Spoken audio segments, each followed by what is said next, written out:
Hello, Sir Allen. Good morning. So now I'm going to narrate about Sustainable Development Goals. Now let's talk about poverty. Poverty. Poverty is one of the major problem in our country.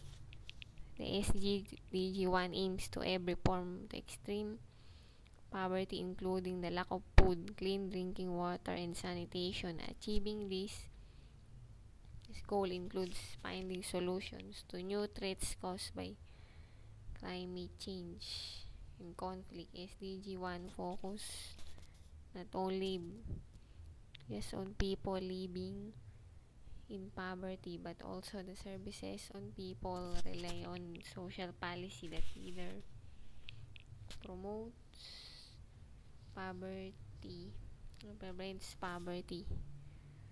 The goal has 7 targets and indicators to measure progress. The 5 outcome target are eradication of extreme poverty, reduction of all poverty by half, implementation of social protection system ensuring equal rights to ownership, services, technology and economic resources, and the building resilience to environmental and economic and social disasters. The 2 targets related to means of implementation. SDG 1 cure about mobilization of resources to end poverty and establishment of poverty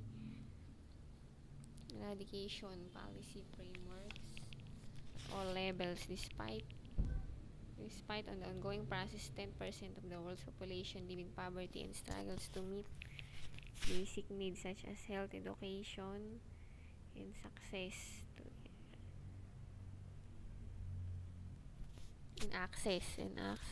to water and sanitation. Extreme poverty remains prevalent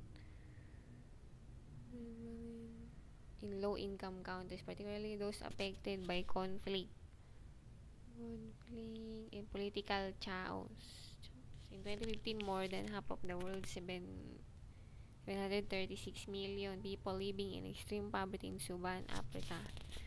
The rural poverty rate stands at 17.2% and 5.3% in urban areas in 2016. In 2013, an estimated 385 million children live on less than US $1.90 per day. These figures are unreliable due to huge gaps in data on the status of children worldwide.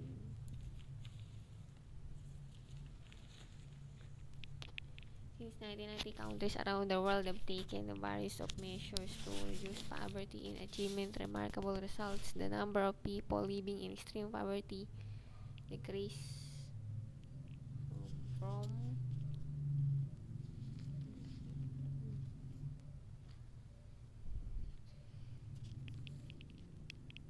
1.8 billion to 276 million in 2013. Still, people continue to live in poverty, with the World Bank estimating that 60 million people will fall into extreme poverty in 2020.